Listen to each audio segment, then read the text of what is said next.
Halo guys, kali ini Mimin akan menyajikan sebuah kritikan-kritikan pedas dari netizen terkait dengan rencana program Ridwan Kamil jika terpilih nanti, yaitu ingin membangun rumah di atas stasiun dan juga pasar maupun dekat-dekat terminal. Dan yang lebih parahnya adalah program mobil curhat yang dianggap oleh netizen adalah program yang akan menambah masalah, bukannya mengurangi stres, malah menambah stres. Sudah terkena macet, malah diceramahi oleh ustaz yang ada di program mobil curhat tersebut. Kocak Twitter netizen. Untuk itu, tanpa berlama-lama, langsung saja kita simak videonya seperti apa, dan silahkan sahabat-sahabat komentari. Nah, ada calon gubernur di Ereking RK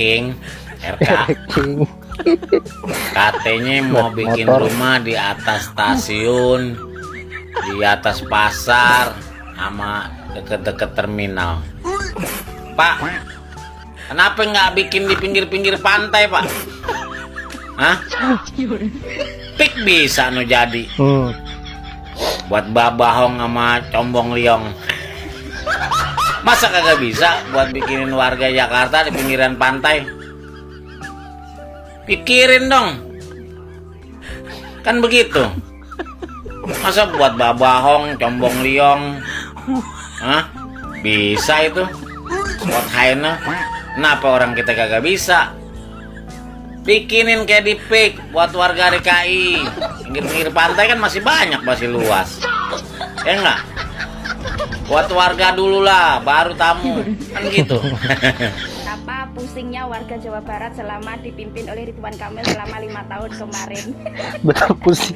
Orang tuh ya, kalau masalahnya macet itu kan jalan keluarnya harus lebih realistis dan taktis, lebih satset gitu loh. Betul. Kalau masalahnya macet itu kan minimal jalan keluarnya sebagai cagup harusnya kan membuat program yang lebih realistis, kayak contohnya membuat flyover lah, pembukaan jalan baru lah, pelebaran jalan lah, atau membuat transportasi yang lebih terorganisir ke titik-titik tujuh lah, agar supaya membuat warga Jakarta itu mengalihkan kendaraan yang mulanya dari kendaraan pribadi beralih ke kendaraan publik. Tapi ini enggak, Pak Ridwan Kamil malah pengen membuat mobil curhat. Ada ustadznya pula. Bayangin, orang Jakarta udah capek-capek macet, udah panas-panasan macet, udah capek mikirin kerjaan di kantor, kena macet, curhat, malah diceramai ustadz. Apa gak makin sakit itu mental health orang Jakarta? Kalau program Ridwan Kamil soal masalah macet malah membuat mobil curhat, gak heran juga kenapa masalah kemacetan di Jawa Barat itu sampai detik ini gak selesai-selesai. Seperti di Depok, Bekasi, Bogor, Bandung, dan yang lain-lain itu kan juga banyak kemacetan, iya kan? Bahkan di bawah pemerintahan Ridwan Kamil juga tetap macet. Nah, kalau Ridwan Kamil membuat mobil curhat keliling, itu kan artinya menambah kuota kendaraan di jalanan gitu loh. Yang harusnya masalah macet itu ditanggulangi dengan pengurangan jumlah kendaraan. Lah ini Ridwan Kamil malah menambah kuota kendaraan baru dengan program mobil keliling curhat. Ini yang macet malah tambah macet dong, Pak. Pak, ya Allah. Jagoan kimples. Programnya malah kimplah-kimpleh. Pengen menyelesaikan masalah malah dengan menambah masalah. Aduh, pinter banget nih Ridwan Kamil nih.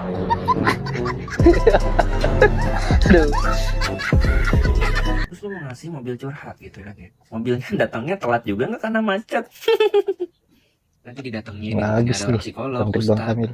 Nggak butuh, maksud gue waktu gue udah kebuang.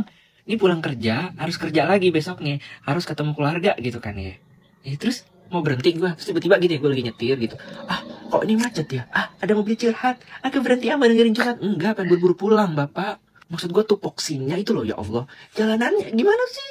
Bapak ngerti hiradisi gak Pak, analisa resiko? Ya Allah, kita membuat sesuatu itu harus ada namanya analisa resiko. Salah satunya pencapaian menggunakan hiradisi atau hirak kalau di keselamatan kerja. Ada namanya hierarki pengendalian, yaitu pengendalian bahaya menggunakan hierarki pengendalian. Ini sekalian edukasi nih ya, gue kasih contoh apa macet gitu kan. Macet itu bahayanya dieliminasi, dihilangkan macetnya bisa gak? Nggak bisa. Dihilangkan mobilnya maksud gue bisa gak? Nggak bisa. Karena mobilnya udah palang naik mobil gitu kan. Disubstitusi, kita turun eliminasi ke substitusi. Akhirnya apa? Ada pilihan, lu mau naik KRL, naik Gojek, naik taksi gitu kan ya. Naik MRT, naik LRT, itu namanya substitusi. Bisa dilakukan, bisa. Tapi ternyata tetap saya mau naik mobil. Oke, kita turun lagi, namanya apa? Engineering control. Dibuatlah sistem engineering control misalkan ya. Jalanan yang berlubang dibenerin, yang banjir gimana caranya kalau hujan tetap nggak banjir. Kan salah satu kemacetan juga kalau banjir di satu daerah pasti jadinya macet. Misalkan ini dibuatlah engineering control. Ini contoh aja ya. Terus kita tambah lagi, diturun di bawahnya ada lagi administrative control. Dipasanglah rambu-rambu, dibuatlah kebijakan ganjil genap. Itu salah satu apa administrative control. Ada tahu bulat. Back to topic, misalkan dibuat kebijakan-kebijakan yang lain aja, namanya administrative control gitu kan. Adanya perbatasan ganjil genap jam kerja gitu juga pembatasan, itu salah satu administrative control. Makanya orang lebih mendingan pakai transportasi umum misalkan. Baru yang terakhir adalah alat pelindung diri APD untuk keselamatan kerja. Berarti orang kalau ngendarain mobil harus pakai apa? Safety belt misalkan.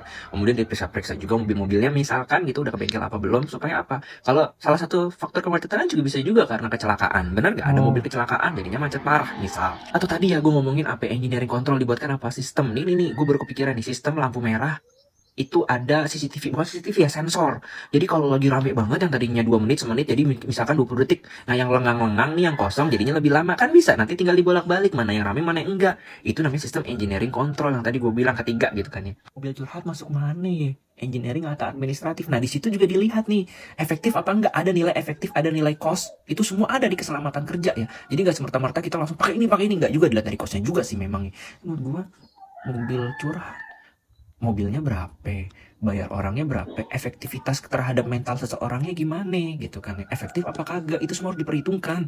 Udah 5 menit, gue agak kayaknya harus berpikir lagi deh sistem itu ya. Mohon maaf nih, aku masih belum paham. Mungkin nanti kalau dijelasin lebih lengkap lagi baru kita lebih paham lagi kali ya, dari calon gubernur mau seperti apa gitu kan. Tapi tetap kita dukung kebijakan yang memang benar dan masuk akal di pikiran kita, itu wajib kita dukung. Tapi kalau ada yang salah-salah ya wajib boleh kita kritisi atau kita kasih solusi yang lain, mungkin saran ya. Tulis di komentar menurut kalian apa solusi untuk mengatasi kemacetan yang logis ya.